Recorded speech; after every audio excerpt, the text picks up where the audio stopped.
Europe Midi, votre journal, 12h30, 14h. Wendy Bouchard.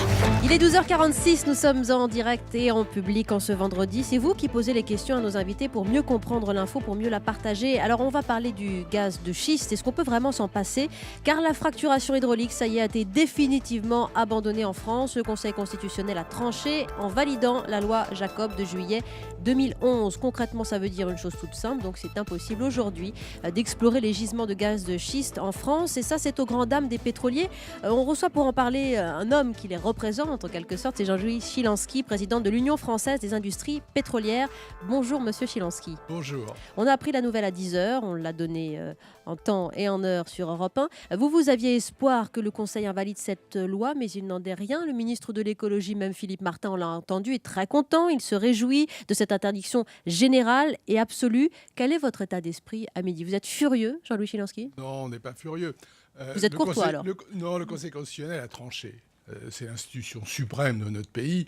On ne va pas revenir sur cette discussion. Le Conseil constitutionnel dit la fracturation hydraulique est interdite en France. On en prend acte. On ne fait pas de fracturation hydraulique et on n'en fera pas, peut-être pas définitivement, mais pas tant qu'une loi sera émise, donc pas tant que la loi sera changée.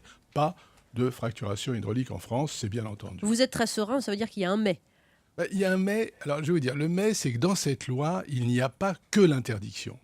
Il y a aussi la création d'une commission chargée de définir les conditions d'une expérimentation. Alors, ce que nous disons, c'est très simple. La loi est validée, soit, mais appliquons la loi et toute la loi et créons cette commission chargée de définir les conditions d'une expérimentation. Alors Jean-Louis Chilansky, on va partager cette discussion avec nos auditeurs dans le studio d'Europe 1 à Paris qui nous rejoignent, mais aussi au 39-21 avec vos appels. Une question de monsieur dans le public. Donc Jonathan, en fait j'ai deux questions à vous poser. La première, c'est est-ce qu'on a vraiment besoin du gaz de schiste en sachant qu'actuellement je pense que la France n'a pas de problème grave au niveau de l'énergie.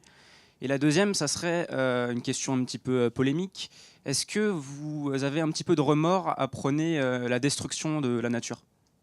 Attendez, je vais prendre le deuxième point d'abord.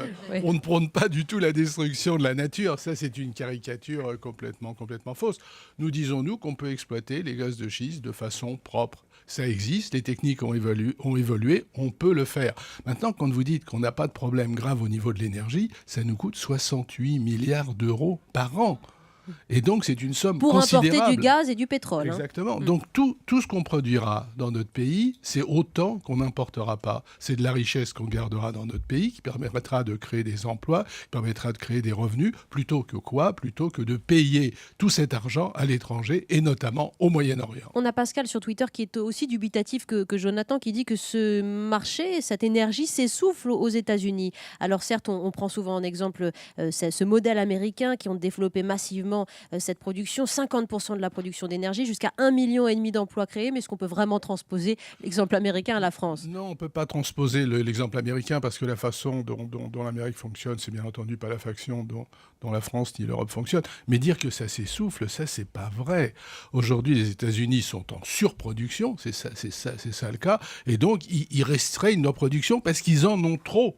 Ils en ont trop et donc les prix ont baissé. Le prix du gaz aux États-Unis, c'est le tiers du prix du gaz en France. Le Conseil constitutionnel a validé cette loi interdisant l'exploration et l'exploitation du gaz de schiste. On a Alexis qui nous appelle de Montpellier et qui nous rejoint dans cet échange avec une question. Bonjour Alexis, à Jean-Louis Chilansky. Oui, bonjour. Bonjour. Sachant ce que le pétrole nous a apporté en termes de catastrophe écologique, jusqu'où les industriels sont prêts à aller en dépit des risques que comporte l'exploitation du gaz de schiste? Oui, c'est mesuré, c'est encadré, Jean-Louis Chilansky. On revient sur la même question du risque. Aujourd'hui, on est capable de faire de l'exploitation de gaz de schiste sans aucune pollution de la nappe phréatique, avec des additifs qui viennent de l'industrie agroalimentaire, en recyclant 100% de l'eau. Alors, on peut ne pas être d'accord avec ça, mais c'est un fait. C'est pour ça qu'on dit créons cette commission. Voyons comment on peut le faire. On ne dit pas de le faire de façon industrielle, mais une expérimentation, au moins pour qu'on puisse savoir de quoi on parle. Bien sûr, et de quelles réserves nous disposons. Absolument. Là-dessus, les écologistes sont un peu méfiants. Ils disent que justement, vous ne désarmez pas et que votre combat, celui des lobbies pétroliers, va se poursuivre. Vous approuvez? Je ne sais pas si le lobby pétrolier va se poursuivre. Écoutez, c'est l'intérêt de notre pays, tout simplement. Si on ne produit pas de gaz ou de pétrole en France, on continuera d'importer 98% de notre consommation. 98% de notre consommation. Donc ce n'est pas une question d'intérêt logistique. Attendez, les industriels ne vont pas faire ça gratuitement, bien entendu, mais c'est d'abord un intérêt pour notre pays. C'est la dépendance énergétique de notre pays qui est en jeu. Voilà la question. On va entendre le président Hollande dans un instant qui s'exprimait à ce sujet, mais on a une question pour vous encore en studio. Bonjour Jean-Pierre. Bonjour. J'ai cru comprendre ce qui posait problème, c'était les techniques de fracturation. Oui. Il y a des fracturations exothermiques, non hydrauliques. Où en est-on et est-ce que ça peut remplacer il y a des recherches qui sont en cours, parce qu'on cherche, vous savez, le progrès, c'est le progrès, ça continue, ça ne s'arrête jamais.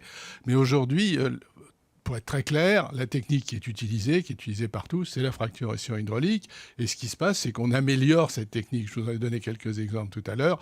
On essaye de faire en sorte que ce soit le plus propre possible. Et on est aujourd'hui à un niveau qui est tout à fait acceptable. Alors sur le gaz de schiste, on a entendu Philippe Martin se réjouir de cette interdiction générale et absolue en qualité de ministre de l'écologie. Et c'est François Hollande qui a aussi souligné que cette loi était désormais incontestable mais qui ne ferme pas toutes les portes quand même. Il s'est exprimé il y a quelques minutes. Écoutez. Cette loi prévoit uniquement d'interdire l'utilisation du gaz de schiste par fracturation hydraulique. Donc elle n'empêche pas la recherche dans d'autres domaines.